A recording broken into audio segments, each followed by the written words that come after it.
Seguimos con La Trastienda con Erwin Pérez. Por Latinísima, aquí hablamos todos.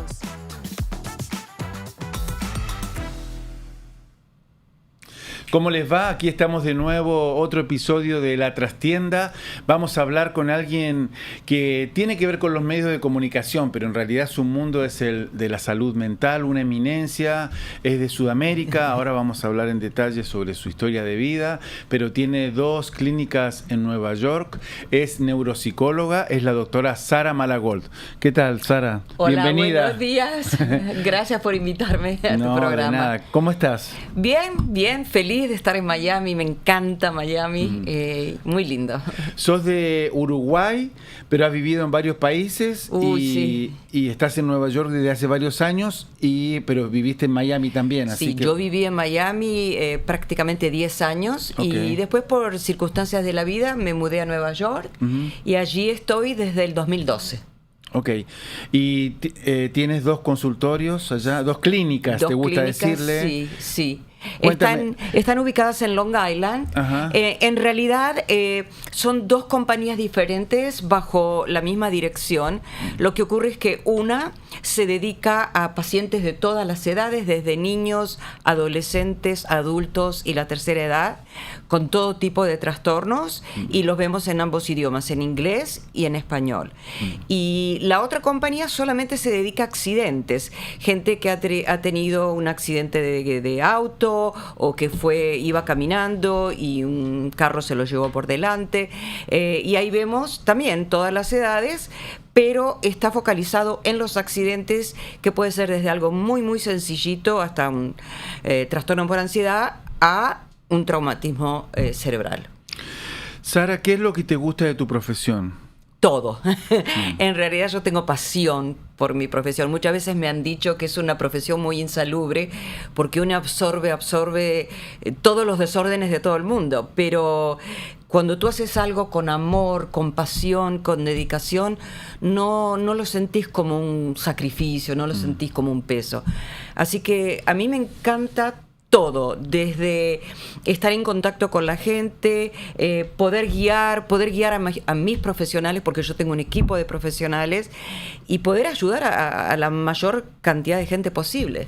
¿Cuándo te diste cuenta que te gustaba tanto el tema de curar problemas de salud mental, psicología, etcétera? La verdad, fue una cosa por casualidad. No sos hija de psicólogo ni nada. No, fue total casualidad. En realidad mi primer título es en neurociencias. Yo me recibí en biología viviendo en el exterior, en Israel, y cuando me vengo a vivir a la Argentina, yo digo, bueno, ¿qué hago? No me reconocían mi título porque no hay convenio entre Israel y Argentina. Y yo soy una apasionada por el estudio y yo digo, ¿qué hago ahora, no? Al principio empecé a dar clases particulares a chicos, de química, matemáticas, etcétera, y después dije, no, pero esto necesito hacer algo más. Y un día estaba paseando ahí por el barrio y veo que hay una cola de gente que se está anotando a la universidad. Entonces me acerco y les pregunto, ¿para qué carrera? Si es verdad esto, ¿no? ¿Para qué carrera se están anotando? Y me dice, para psicología. Ah, bueno, entonces me quedé en la cola y ahí me quedé. Y yo no tenía ni idea lo que era la psicología. Pero cuando arranqué y empecé, y fueron muchísimos años, porque, bueno, el primer título fueron 5 años, cada vez mucho me fue agarrando, ¿no? más el gusto. ¿Y qué es lo que En este te campo, engancha? en este campo de la psicología es tanto lo que se puede hacer. Y me enganchó todo, porque yo he hecho desde docencia, investigación, la parte clínica, la parte forense, la parte criminal, la parte de psicoterapia, testificar en la corte, o sea, todo me gusta. La verdad que todo me gusta.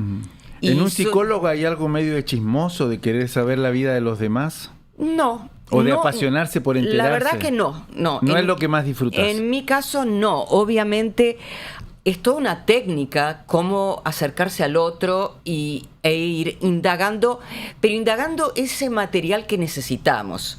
¿sí? Por eso yo siempre cuando instruyo a mis doctores que trabajan en mis clínicas, les digo, no importa cuántas hojas llenen de información, mientras que ustedes llenen lo que tienen que llenar, o sea, las preguntas importantes que necesitamos saber para poder arribar a un buen diagnóstico. Uh-huh. O sea, bueno, tenemos que tener esa parte de querer saber, por eso a mí me gusta tanto la investigación. Pero cada vez que tú arribas a un diagnóstico, como las cosas van a pasos agigantados, uno no se puede quedar con lo que supo ayer. Ya ayer es tarde. Entonces, cuando arribamos a cualquier diagnóstico, hasta el más común, por ejemplo, depresión, es bueno meterse en internet e indagar. ¿Cuáles son los últimos artículos publicados? ¿Qué es lo último que se sabe en cuanto a tratamiento? Uno que tiene que estar muy updated, como se dice, porque si no, quedamos atrás en la historia. Pero estás abriendo una puerta con eso que contás que entras a internet a veces a interiorizarte. Por otro lado, no estás muy a favor de que la gente consulte en internet, ¿no? No nos confundamos. Exacto. Yo creo que todo está publicado en internet. Hoy en día, digamos, hasta la lectura ya no se hacen los libros tradicionales, sino que es la lectura digital. Entonces, cuando yo quiero investigar, me voy a sitios especiales como PubMed, por ejemplo, donde están todos los últimos artículos de medicina que están publicados. Y es maravilloso porque cuanto uno más lee, más se da cuenta los avances y cuánto más tenemos que saber. Es también un poco tener responsabilidad con la profesión. No podemos quedarnos en el olvido. Y si bien es cierto que en esta profesión nos obligan, yo creo que como en todas las otras profesiones, en abogacía, a cumplir, cada vez que uno renueva la licencia, tiene que cumplir con ciertas horas de educación. En psicología son como 40 créditos. Pero más allá de esos cursos que uno los tiene que hacer por obligación, si uno es un apasionado por lo que hace, entonces uno tiene que seguir instruyéndose. Y todo eso está publicado. Doctora, hace años que la conozco y no tengo esta duda. ¿Es más teórica o más de ejecución usted en su trabajo? Las dos cosas. Me parece eso. Sumamente. A esta altura de mi profesión, digamos, yo ya no veo pacientes, salvo que sean pacientes de casos muy graves, casos muy difíciles que van a la corte, que por ahí los doctores o los abogados me piden que yo los vea, especialmente porque hay un tema de años de experiencia. De lo contrario, lo ve la gente de mi equipo. Pero mi tarea es muy, y esta es la parte teórica, ¿no? De poder guiar a mis profesionales, corregirlos en el diagnóstico, enseñarles, supervisarlos y decirles lo que tienen que hacer para informarse mejor. O sea, es tanto la parte ejecutiva, porque a veces sí tengo que ir a la corte por estos casos, como la otra parte que es la de la guía, que es más teórica. ¿Y cómo se desconecta? ¿Se desconecta a veces o no? La verdad, querría decir sí, pero la verdad que no. Porque como ¿Y eso está bien? No, no está bien. Pero no puedo con mi genio. Yo digo siempre que soy AAA en personalidad, porque yo donde voy con mi laptop, ¿no? AAA es una personalidad súper que está todo el tiempo en actividad. Y esa gente ni siquiera registra el cansancio, el dolor físico. ¿Va con su laptop? Voy como a donde vaya. Si me voy de vacaciones a Europa, también. Pero te voy a explicar por qué. Okay. Porque como yo tengo que supervisar a la gente y hay como de 20 a 40 reportes diarios, ningún reporte se sube ni se manda a un juez o no se manda a ningún doctor, a ningún lado, si antes yo no lo leo. Soy un poco obsesiva en eso, porque cualquier error, cualquier coma fuera de lugar, eso es una mala reputación y todos los reportes están firmados por mí, por el profesional que lo vio y por mí. Entonces yo me tomo esa responsabilidad, no importa dónde esté. Obviamente que tengo la práctica para hacerlo rápido, pero lo hago, sí, hasta el día de hoy. ¿Siente miedo por algo? Sí. Y te voy a decir que a medida que van pasando los años y voy creciendo, cada vez son menos los miedos, pero le tengo mucho temor al sufrimiento por la pérdida de mis seres queridos. Yo preferiría irme antes, como es la ley de la vida, ¿no? Primero nos vamos los más viejos y después los que nos siguen, que sigan. Pero ese es mi gran temor. Doctora, dijo como al pasar, dijo así como algo como lo más normal, como la depresión. O sea, la depresión, eso no... Claro. Vivimos, me parece, en una vida como más cómoda que hace 50 años. Hay más, me parece, más estímulo, más cercanía con el placer, me parece, pero sin embargo la depresión sigue ahí, fuerte. Bueno, en eso tengo que discrepar contigo. Yo no creo que vivimos en una era de más placer, no. Yo lo que creo, sí, que vivimos en una era de mucho más estímulo, eso sin lugar a duda. Pero como decía Freud, todo lo que está hecho en exceso hace agua por otro lado. Entonces, es tanta la sobreestimulación artificial que la gente siente que si no compite y no está a la altura, no tiene identidad.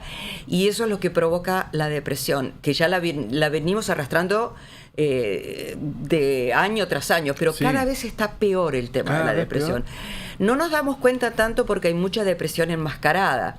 Como la gente tiene que seguir trabajando y seguir actuando y seguir su performance, entonces cada uno se pone una careta, salimos a la calle con una sonrisa y el tema es performance, performance, performance. Pero la realidad es que adentro mucha gente va con un calvario muy difícil que a veces pasa muy desapercibido y es muy grave.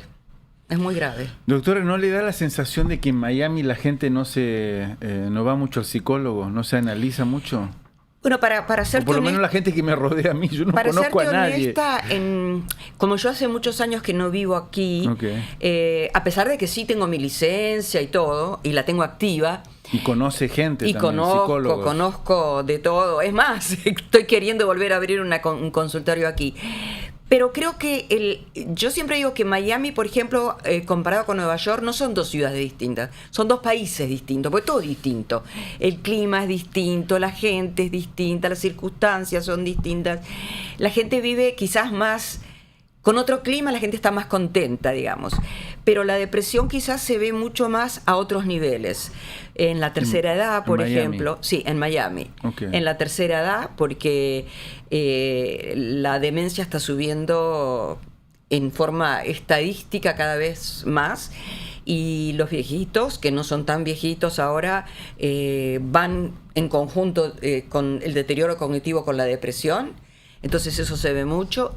También se ve mucho depresión en niños, que pagan los platos rotos de ese exitismo que viven todos los adultos, la era de la tecnología, los celulares, los iPads, la falta de atención con calidad. Uh-huh. Entonces sí sigue habiendo depresión. Quizás no tanto como en otros estados, pero sí sigue habiendo.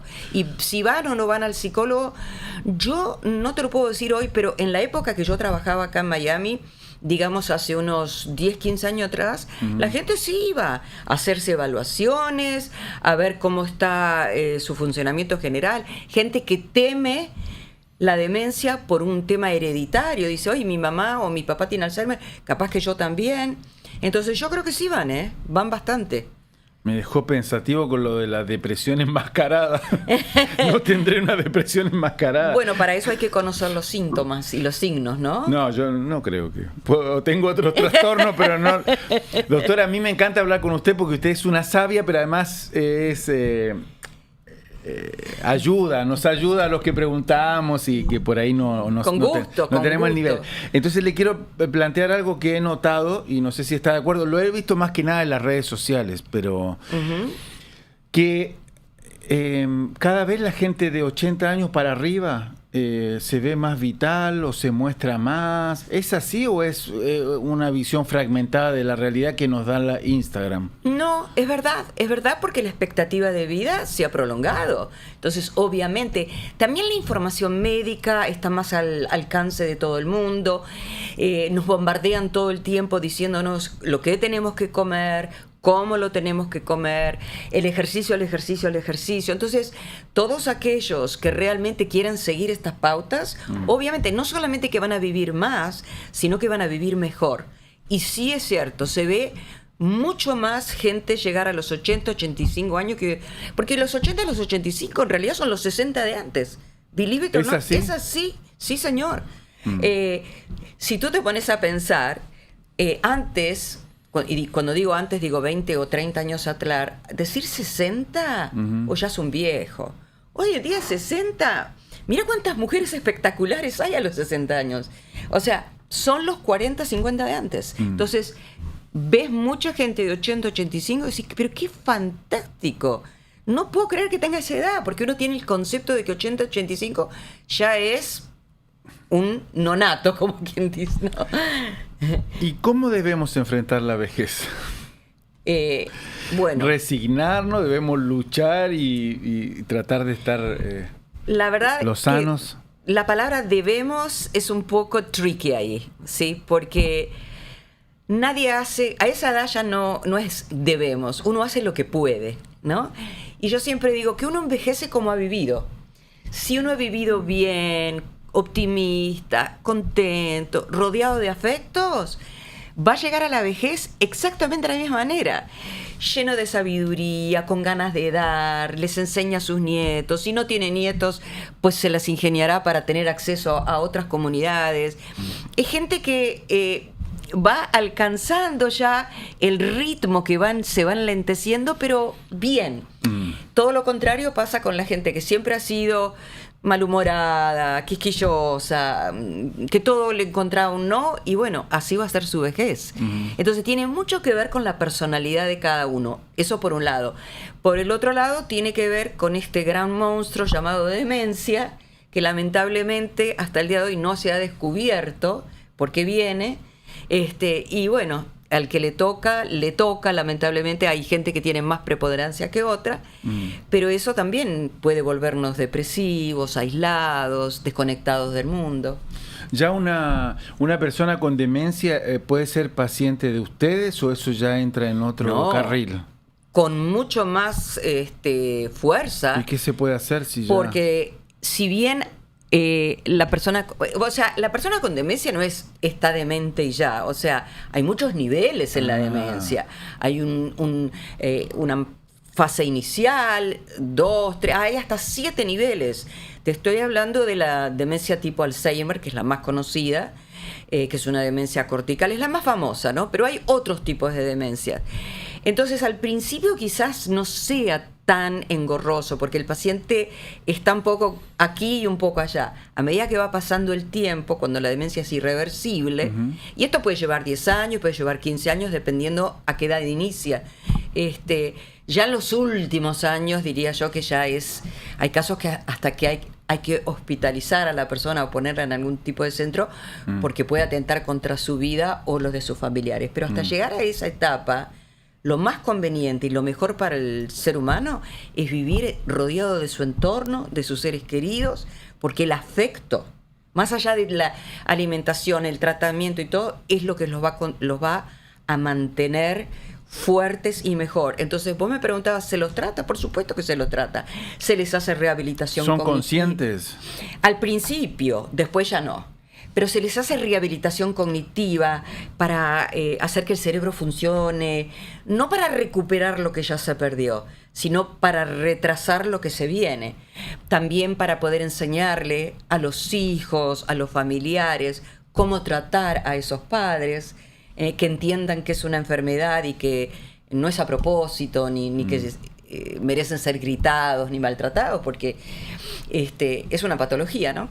Pero desde ya al paciente se lo trata y no se lo deja tirado en un rincón. Solamente te vuelvo y te repito, en caso de que el paciente esté a punto de atentar, que ya sea un riesgo para su vida o la de sus cercanos, entonces ahí ya merece una institucionalización, si no, no. O sea, demencia es sinónimo de Alzheimer. No, Alzheimer... se usa mucho más, creo que cualquier trastorno de demencia se dice Alzheimer. Claro, ¿no? pero no. La demencia tipo Alzheimer es un tipo de demencia irreversible. Como es la más famosa, porque es el 75% de las demencias, entonces todo el mundo cree que demencia es Alzheimer. Pero hay muchos otros tipos de demencia vascular, que no es generalizada, hay demencia tipo Parkinson, hay demencia frontotemporal, que es la que está viviendo el actor Willis. Sí. Hay distintos tipos. Hay también demencias que son reversibles. Porque si tú venís tomando alcohol, te vas a intoxicar a cierto nivel en donde vas a estar completamente, tus funciones cognitivas van a estar completamente down. Pero con un tratamiento de la parte alcohólica, tú podés volver. O sea, hay demencias que son irreversibles porque son del deterioro del cerebro y otras que son reversibles. ¿Y en su trabajo tratan a personas alcohólicas? Todo tipo de patología, todo tipo de adicciones.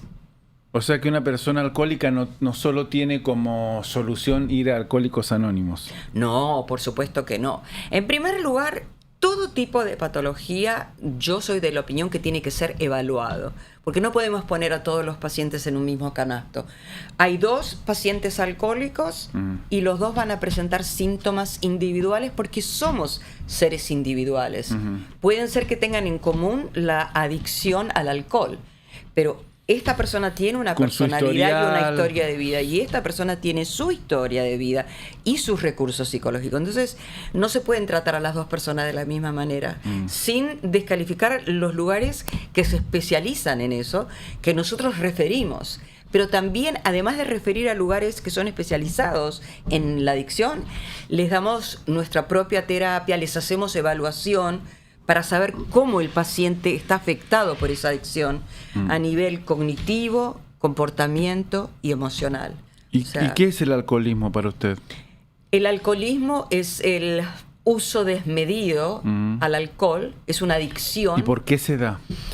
Las adicciones se dan porque son un trastorno de personalidad adictivo, son personalidades que necesitan estar adictas a algo. Si mañana dejaran por ahí de ser adictas al alcohol, sin tratamiento, de pronto se volverían adictas al cigarrillo, de pronto se volverían adictas a otra cosa. Es un trastorno severo que tiene que ver con su personalidad, como dije, ¿Severo? Con historia. Es severo. Es severo porque ese tipo de adicción no se cura nunca, lamentablemente. Lo que se puede hacer es llegar a un punto donde el paciente está completamente, digamos, limpio, ¿sí? Pero el riesgo a la caída siempre está, lamentablemente. Es un esfuerzo, una vez que uno ya cae en esa adicción, es un esfuerzo de todos los días. Doctora, quedan pocos minutos. Perdón, pueden buscar la información de la doctora en varios lugares. Uno es en Instagram, que está como, bueno, lo estaremos poniendo en pantalla, lo hemos puesto seguramente. Es fácil. Doctora Sara M. Doctora Sara M en Instagram. Un número de teléfono en Nueva York que es el 516, porque esto, doctora, también se escucha, es radio también, no es solo visual. 516-696-8401. Repito, 516-696-8401. Y brevemente, ¿atienden a personas que no viven en Nueva York? Permanentemente, salvo que sea en un horario fuera de oficina, se los va a atender en español o en inglés. Okay. Estaba pensando que imagino que para que usted, que es la jefa de todo eso, hable con alguien y que nos dé media hora a nosotros, esto tiene un precio, un valor. No, así que le agradezco. Yo te agradezco a ti porque cuando estuvimos hablando de estas entrevistas, yo sé de tu profesionalismo, sé la llegada que tenés con la gente, y me alegra poder participar de tus entrevistas y poder ayudar por este medio en lo que me sea posible. Muchas gracias, doctora. Preguntitas cortas.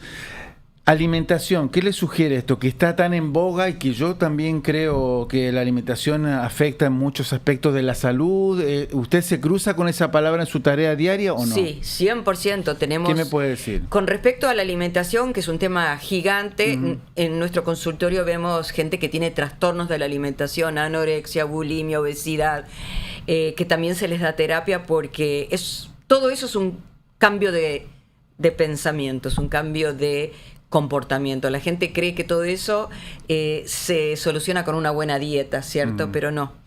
Si bien es cierto que se necesita la dieta, pero sin un sustento cognitivo en donde el paciente entienda el por qué tiene que alimentarse bien, el por qué tiene que bajar de peso o comer más. Si no lo entiende, porque si no más, no lo va a hacer. Y creo que el tema de la alimentación, gracias a Dios, y en esto tengo que dar las gracias a las redes, hay mucha conciencia y educación a alimentarse bien, por todo lo que no hacerlo trae aparejado. Doctora, cambiando de tema, autismo. Sí. ¿Me da la sensación que es complicado hasta para ustedes ese tema o no? No. Y la verdad que no es complicado, lamentablemente. Digo porque no se sabe el origen, hay muchas cosas que se desconocen del autismo. No, porque lamentablemente se ven tantos casos ahora que ya se dejó de ser complicado. Complicado era antes, cuando la gente no sabía mucho de esto, pero ahora se sabe mucho más. En realidad se habla de el espectro del desorden autista. Y se dice espectro porque antes se hablaba de Asperger y era uno solo. Entonces era muy etiquetado. Este es un paciente autista o esta persona es autista. No. Ahora se habla de un espectro, desde algo tan insignificante que pasa desapercibido hasta algo muy severo que necesita tratamientos y medicación especial. Pero entre los dos extremos hay muchas gamas que hoy en día, que si está bien diagnosticado, y vuelvo a repetir la palabra evaluación, hoy en día hay test que son específicos para detectar autismo, que además les da el nivel, el grado de severidad del autismo, y una vez que llegamos a un buen diagnóstico, todas esas personas, y yo digo chicos porque veo un montón de chicos, tienen tratamiento. ¿Tiene alguien cercano de su vida privada con autismo? Sí, yo tengo una nieta que nació con ciertas, se le dicen special needs. No estoy todavía muy segura, porque es uno en 10.000 casos que hay en todo el mundo, porque se le borró un pedacito del cromosoma antes de nacer. Y bueno, tiene un poquito de esto, no la han todavía testeado para autismo, pero es muy probable que tenga un grado. Se trata, tiene terapias, desde chiquitita está haciendo todo tipo de avances y sí es tratable, y yo lo puedo decir que la niña ha avanzado. Hoy en día, felizmente, tiene 6 añitos y creo que va a seguir avanzando. Excelente, doctora. Bueno, se nos ha terminado el tiempo. Creo que estaría bueno aprovechar, ¿no? Terminar en una nota bonita, decir que hay que ser tolerante, ¿no? Y con la gente que tiene una discapacidad. Obviamente, este es un tema también de educación. Nos encontramos con el gran obstáculo de que como la gente está tan mal por otros temas, ya no discriminan, entonces han perdido un poco ese nivel empático, ¿no? Pero siempre pensemos no solamente hacia los discapacitados, y yo sé que lo que le voy a decir es un poco difícil, pero pensemos que cada uno que tiene una reacción mala está librando alguna batalla que nosotros no conocemos. Porque una persona que está bien, que está centrada, no digo que esté saltando de alegría ni vibre de la felicidad, porque eso es un constructo que en algún otro momento lo hablaremos, pero una persona que está bien, que está satisfecha con lo que hace, con su vida, no anda ventilando negatividad. Y cuando vemos a alguien negativo, que nos insulta, que nos grita en la calle, que reflexionemos un segundo y pensemos, pobre persona, por lo que estará pasando en este momento. Ese es el nivel de empatía que por ahí me encantaría que todos pudiéramos tener, porque si todos los tuviéramos un poquitito, yo creo que viviríamos mejor. Ponernos un poco en el lugar del otro, ¿no? Exacto. La doctora Sara Malagolda aquí en este espacio, en este rincón tan bonito que tengo en Latinísima Radio. Un lujo tener a la doctora aquí hoy. Muchas gracias. Será hasta la próxima. Gracias, doctora, por venir.